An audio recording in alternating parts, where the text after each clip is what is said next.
that's just what people do. The theory is you always find somebody new.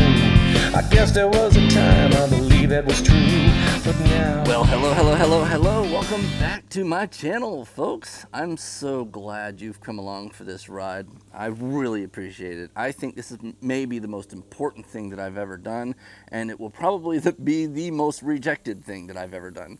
I know nobody likes my immigration position, and nobody likes my military position.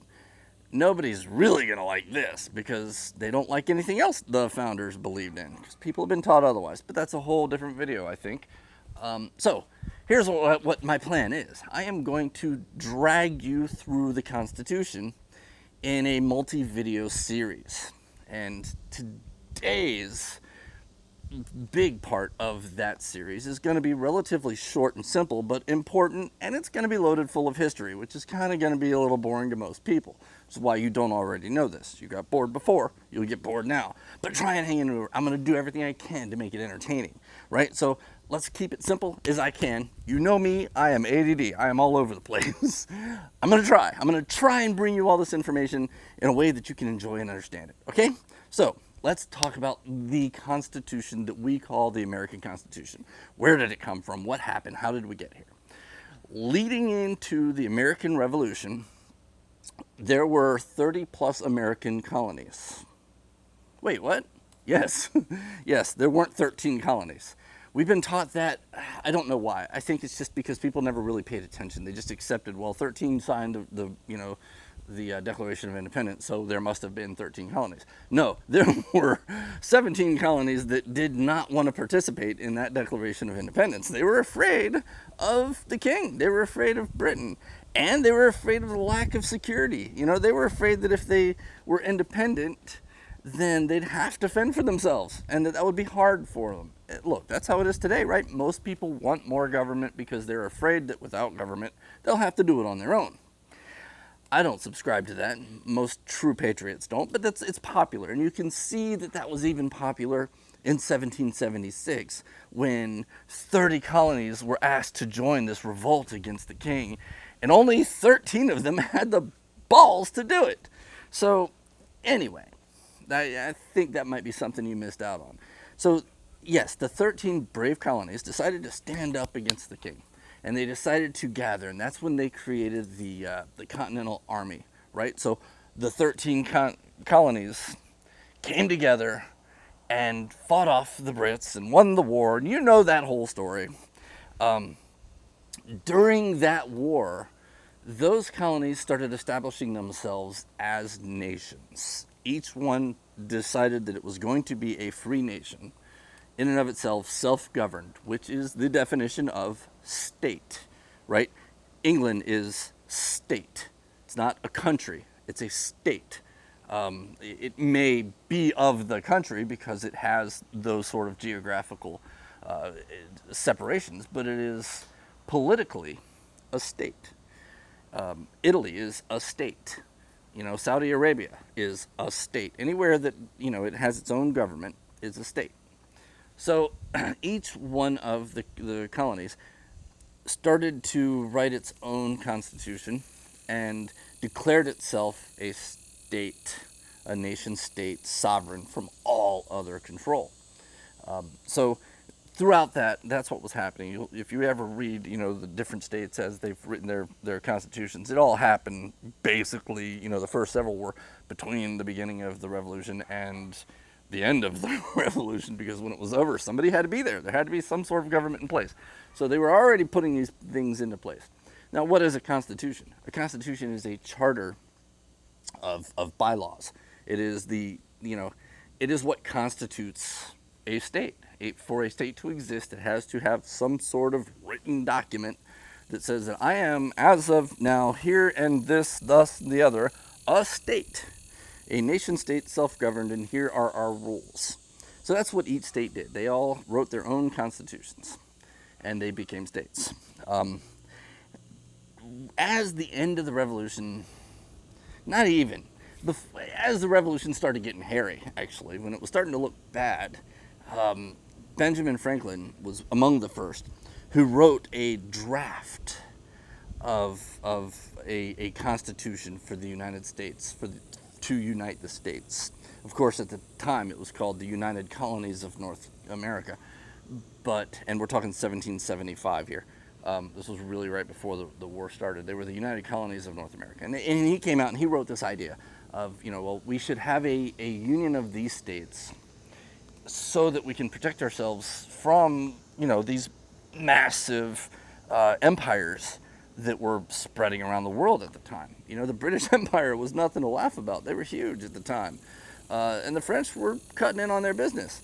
So, they knew that, each of those states was too small, too weak, too poor to individually fight off what was coming. So they constituted a union, right? They wrote the Articles of Confederation. They confederated. What that means is each of the states became friends with one another. And they did it officially on paper. It was a treaty between nation states. And they often described it as that. The Articles of Confederation were described by the people who wrote it, by the people who presented it, and the people who signed it as a treaty among nation states. So in that time, 1781-ish, the articles came out and states started to ratify it because they started seeing the advantages and they were assured that there was going to be no intrusion, that it was not a national document, it was a federal document. It was a confederation, not a nationalization. Which is, the difference is, again, your nation, Florida is a nation. So Florida's governor and Congress and judiciary all control Florida. They're the primary power over Florida. So that is a national government. A confederate government, a confederation, is when, like the EU or NATO or the UN, any of these groups of several self-sustained independent states decide that they want to carry on some sort of, congruency. They want to be part of a bigger thing to protect themselves from other bigger things. So they don't switch rules back and forth. They just all become part of that union. And that's what was being done with the Articles of Confederation. It made everybody friends. The problems that came up from that, pretty heavily documented, really came down to nobody followed the rules. Nobody. They kind of went around everything. And that became a problem. And there was a small clamoring for a national government as opposed to a confederacy. So they decided that they'd go to a convention and fix the Articles of Confederation, not replace it, fix it. So guys like Edmund Randolph, Hamilton, and William Patterson came out with these grandiose plans of how to make a better constitution, which is what we are under today, the new constitution, how to rewrite it to make it work better. And all of the arguments being held on that are pretty easy to find. It's actually, if you can look at Madison's notes on debate, Hamilton's notes on debate, Rufus King's notes on debate, William Pierce, James McHenry, William Patterson, all of these guys wrote notes throughout the entire debate on the Constitutional Convention. So everything that we're discussing now, what they did or did not mean, was written down during the discussions. Now it's a little confusing because there were a lot of times where there was disagreements, and some of those disagreements made it into our new Constitution and some didn't. So there are a lot of things in there that might be too much. If you read it and you don't really know all of the surrounding information, it gets really confusing. But some of the things that came up in that, I think one of the best, I have here a quote out of those notes on debate. You see, inside that, Robert Yates had written notes on the secret debate of the Constitution. There was a separate secret debate.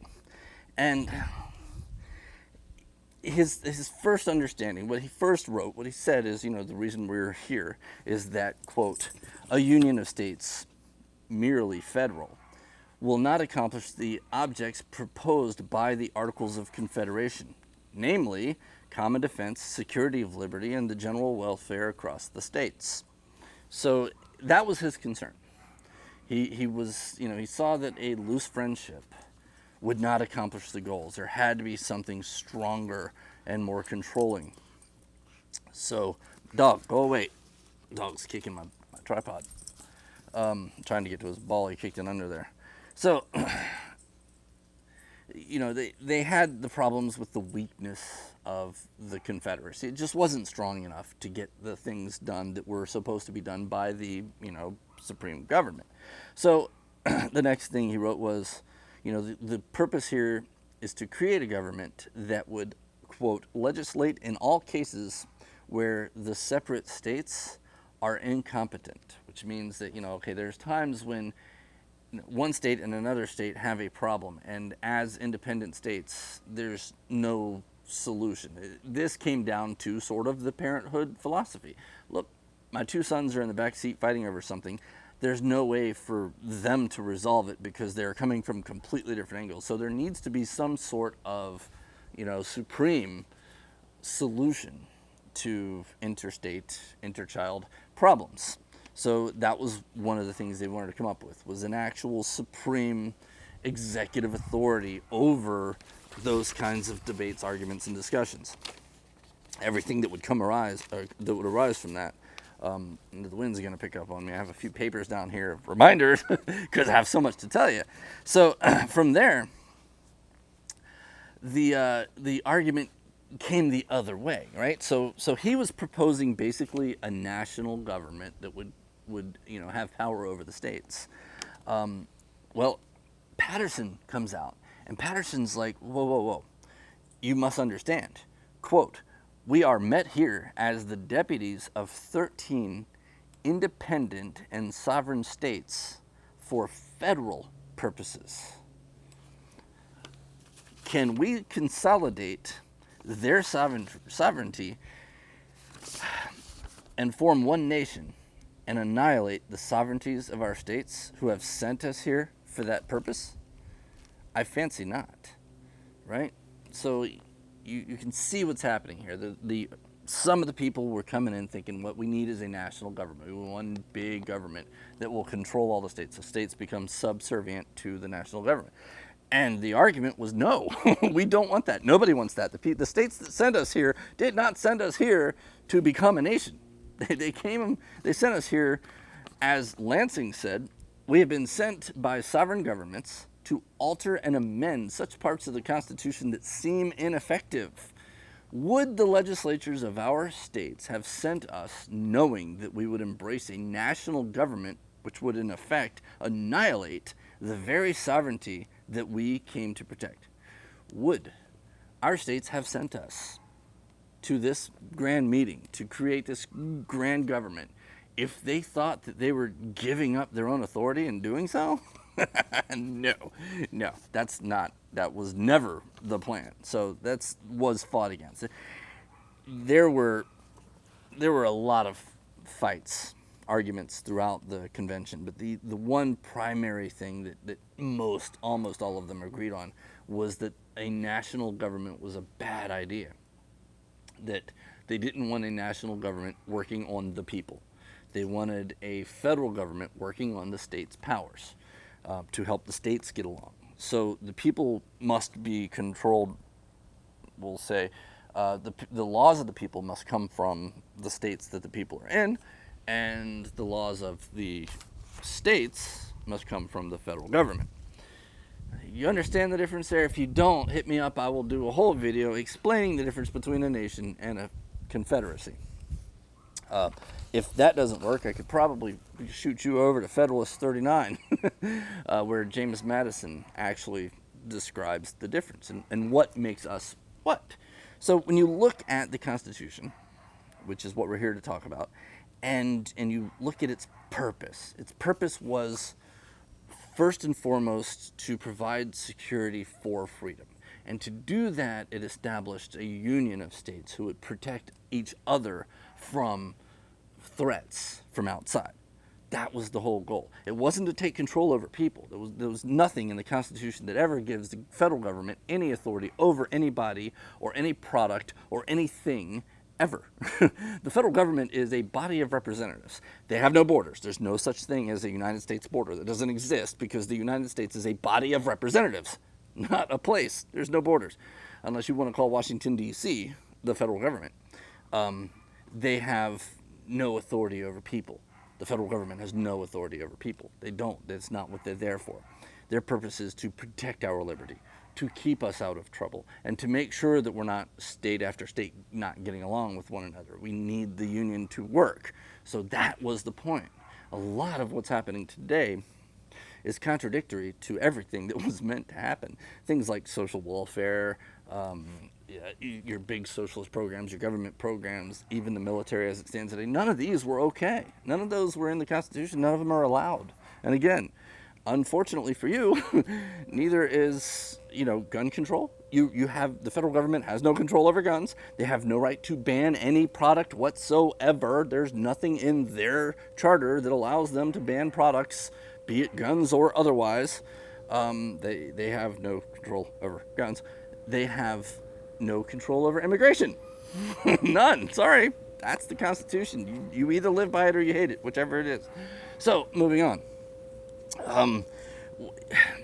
I think the most telling part, I think what everybody needs to know, the one best statement that came from any of our founders was from James Madison in the Federalist 39.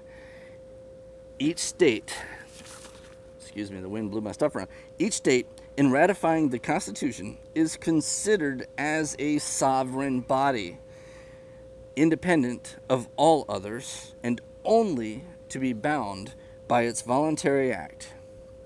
In this relation, then, the new Constitution will, if established, be a federal and not a national Constitution. So let's close this out. Let's summarize this. The Constitution was created for the purpose of uniting all of the states in efforts against external problems. But the states are all nations, and they all have all of the authority over their own people.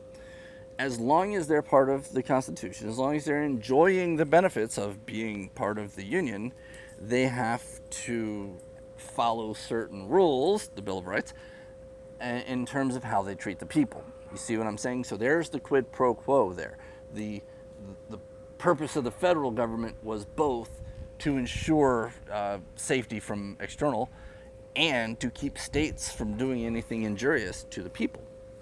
And that's the benefit. That's why okay, because most of them didn't want to. Most states were like, no thanks, buddy. I don't like your Constitution.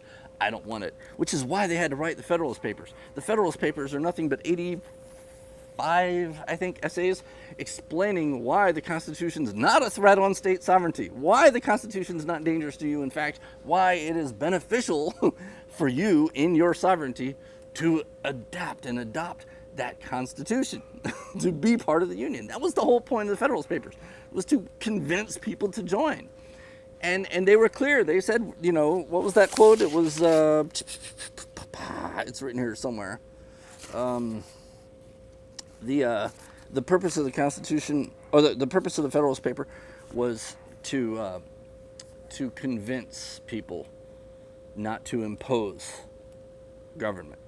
You see the difference? You do. You don't understand. So when they passed that out, when they said, okay, here it is, here's our Constitution, this is what we want to do, you should. We think you should. We recommend that you do this. But it's you. It's your right, your privilege. If you don't want to be part of it, don't be part of it. So anyway, listen, that was part one. And that was the very basic understanding of the Constitution, which again is very important to get to all the other parts. So in my next video, we're going to start breaking down the Constitution itself and what it means and what its duties are and how the different branches of government are supposed to interact and all these fun things. And included in that will be a little lesson on impeachment because a lot of you don't understand how that works either. That and the Electoral College. All these things are going to come into play in our future videos. So listen, guys, thank you so much. I really appreciate you hanging out with me and learning from me. I hope that you at least do some research of your own, get involved, get out there, vote, be part of the system, don't vote. Look, thank you. Take care. You heard a while, but that's just what people do. The theory is you always find somebody new. I guess there was a time I believe that was true, but now